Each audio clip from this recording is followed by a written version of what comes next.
You know those days when even the smallest task feels heavy? When you know exactly what you should be doing, but your body just says, not today. Maybe you plan to exercise. Maybe you promised yourself you would study. Maybe you told yourself, I'll start today. Today will be different. But then morning came, and suddenly everything felt difficult. You sat there scrolling, procrastinating, delaying, and a little voice inside whispered, why am I like this? And then the guilt shows up, the self criticism, the heaviness that says, I'm lazy, I have no discipline, something is wrong with me. But I want to pause here because that story, that label, that voice is not the truth. What we call laziness is very often something deeper. It's not a lack of discipline. It's not a flaw in your character. It's not proof that you're weak or incapable. Most of the time, laziness is emotional resistance. Your mind isn't avoiding the task, it's avoiding the feeling attached to the task. Maybe fear, maybe overwhelm, maybe uncertainty, maybe the pressure of not wanting to fail again. So, before we go any further, I want you to hear me clearly. You are not broken. You are not the lazy type. You are not someone who just can't stay consistent. You've just never been taught how to move forward on the days when motivation isn't there. And that's what we're going to explore today. Because consistency, true consistency, has nothing to do with being excited or inspired or energized every day. Consistency is not about feeling motivated, it's about learning how to move even when you don't feel like it. By the end of this video, you are going to understand your mind differently. You are going to have a simple, gentle system you can use even on your lowest energy days. And you're going to learn how to move forward without forcing yourself, without pressure, without guilt. Take a breath, release the judgment. Let's begin together. Why we feel lazy. So now let's gently look at something important. Why do we feel lazy in the first place? Because most of us use that word so quickly. We say, I'm lazy, I can't focus, I don't have discipline. But the truth is, laziness is almost never the real problem. What we call laziness is usually something much deeper happening underneath the surface. Let's break this down together slowly. Think about procrastination. When you keep delaying something, when you say, I'll do it later, we assume we're just being lazy. But more often, procrastination is fear fear of doing it poorly, fear of not being good enough, fear of trying again and failing, just like last time. So, procrastination is not a lack of effort, it's self protection. Then there's the feeling of no motivation. When you can't seem to start no matter how much you know you should, that's not laziness either. That usually comes from a lack of clarity. When your brain doesn't clearly know what to do or where to start, it freezes. Your mind isn't rejecting action, it's confused. And then there's the classic, I'll do it later. We say it casually, but often that comes from overwhelm. When life feels heavy, when your mind is crowded, when your heart is tired, your brain delays to avoid emotional overload. That's not laziness. That's your system trying to protect you from burnout. And of course, there are days when you simply feel tired, when your body feels heavy, when your energy is low. This isn't laziness either. This is your body saying, I need rest. I need rhythm. I need care. You are not meant to operate at 100% every day. You are a human being, not a machine. So here's the truth. The brain isn't avoiding effort, it's avoiding discomfort. Your brain is like a car. If it doesn't know exactly where it's going, it doesn't move. It stays parked. Not because it's broken, but because it needs direction. It needs clarity. It needs emotional safety. Once your mind feels clear and the path feels doable, motivation starts to return. So I want you to hear this clearly. There is nothing wrong with you. You are not failing because you lack discipline. You are not falling behind because you're lazy. Your mind is simply protecting you from overwhelm, fear, confusion, or exhaustion.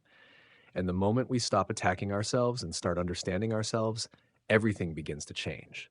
Because self judgment keeps you stuck, but self compassion helps you move forward. Take a breath here. Let your shoulders soften, your chest loosen, your face relax. You are not the problem. You are just human. And humans need gentleness, not pressure. In the next section, we're going to talk about identity and how the way you see yourself is what determines your consistency. This is where the real shift begins, the identity shift. Now that we understand that laziness isn't the problem, let's talk about the real foundation of consistency. Because consistency is not just a behavior. It is not something you force. It is not something you chase. Consistency is an identity.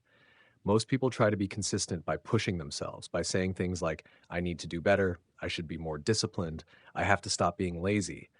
But forcing rarely works. Pressure rarely lasts because pressure comes from fear, and fear does not create long term change. Real consistency comes from something softer, something deeper, something internal. It comes from who you believe you are. Let me ask you something. When you think about yourself, what identity do you hold? Do you see yourself as someone who struggles to finish things?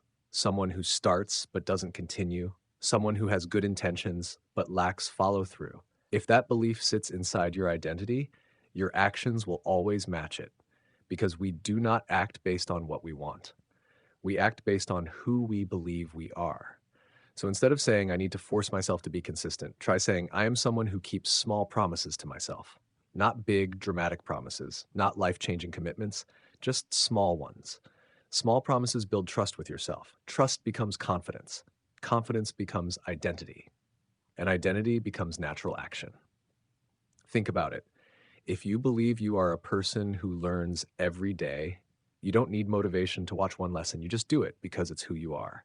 If you believe you are a person who moves their body every day, you don't need to force yourself to exercise. You just do something, stretch, walk, breathe, because that's who you are. Identity removes friction. Identity makes consistency feel natural. So here's a simple, powerful exercise. Say this sentence with me and fill in the blank. I am a person who every day. Take a moment. Breathe. Choose something small, something meaningful, something gentle. Examples: I am a person who learns every day. I am a person who moves every day. I am a person who takes care of my mind every day. I am a person who keeps one promise to myself every day. Not perfect, not intense, just consistent. Because the more you act like the person you want to become, the more that identity strengthens. And the more that identity strengthens, the less effort consistency requires. Eventually, it stops being work. It becomes your nature. And that is how real change begins. In the next section, we're going to make this identity easy to live, even on your lowest energy days. This is where we stop forcing and start flowing. Make consistency easy, not hard. So now we understand that consistency begins with identity. But even when you see yourself as someone who wants to grow, there will still be days when your energy is low, days when your mind feels heavy, days when starting feels impossible. And here is where most people fall into the trap. They think consistency means doing a lot, working out for an hour, studying for 30 minutes, reading 10 pages, writing a full chapter. But the real enemy of consistency is not effort, it's friction. It's the mental weight that appears before you start. The thought of having to try hard, the thought of how long it will take, the pressure, doing it perfectly. That is the resistance. That is the wall.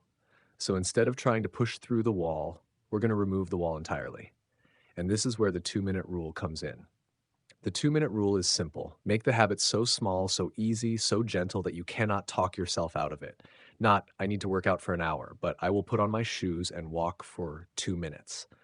Not, I need to study for 30 minutes, but I will open the book and read one paragraph. Not, I need to write an entire page, but I will write one sentence. Because once you start, just start, momentum takes over.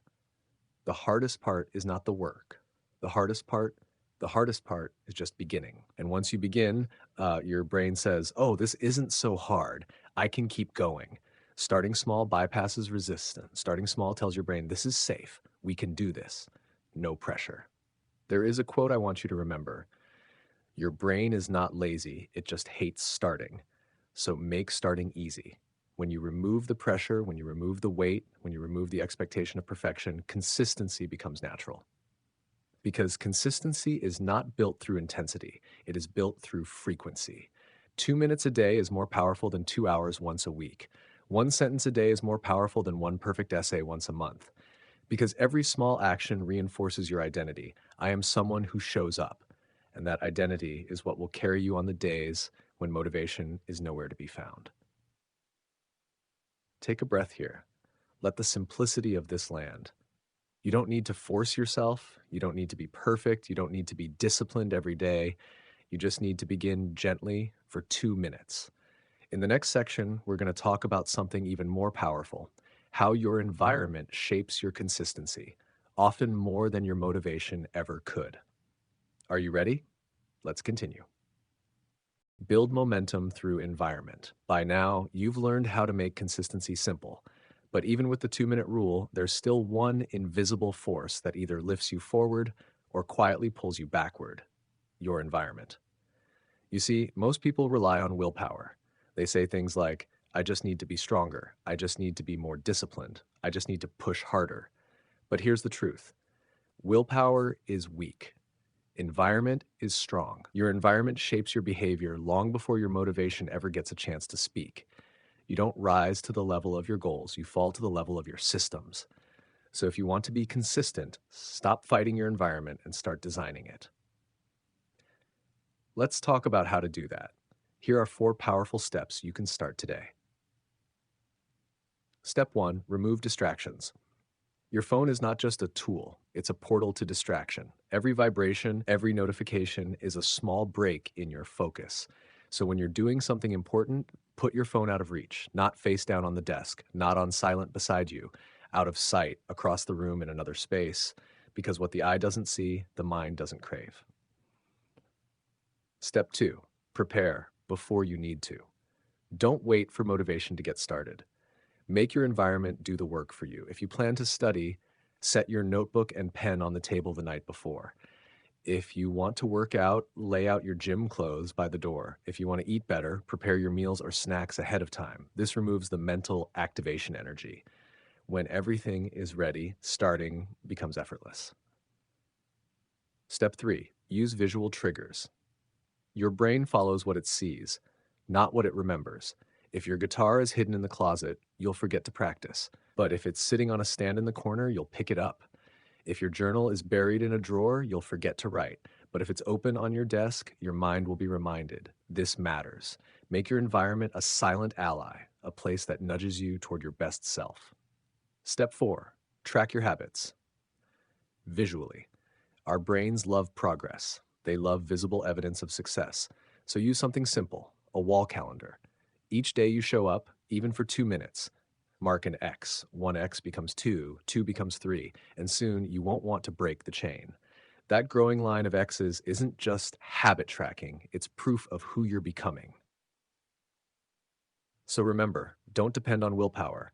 Build an environment that removes resistance and invites action. When your surroundings align with your goals, momentum builds naturally. And when momentum builds, consistency becomes effortless. Because your environment is not just where you live, it's what you become. In the next section, we'll bring everything together with a closing reflection, a reminder of how to stay consistent, even when motivation disappears, and how small actions can create massive change over time. Take a breath. Let's move to the final reflection: break the all or nothing mindset. By now, you understand how to make consistency simple, but there is one barrier that quietly destroys progress more than anything else, and that is the all or nothing mindset. This is the belief that if I can't do it perfectly, if I can't give it 100%, if I can't do it fully, then it's not worth doing at all. Have you ever felt that? Maybe you told yourself, if I don't have an hour to work out, then I won't work out. If I can't study for 30 minutes, then I'll start tomorrow. If I can't journal a full page, then I won't write anything. But listen, this mindset is what keeps people stuck, because life will not always give you high energy days. Some days you will feel strong, focused, motivated, and on those days, yes, do more. Lean in, grow, expand. But some days you will feel tired, heavy, unmotivated, human. And on those days, you don't push yourself to be perfect. You don't shame yourself. You don't quit. You just do the minimum. You show up just enough to keep the chain alive. Because consistency has never meant giving 100%. Consistency means staying in motion, even if the motion is small. Think of your habits like a flame. On good days, you may build the fire higher. On low days, you may simply protect the spark. But as long as the spark stays alive, you have not failed. You are still in the process. You are still becoming.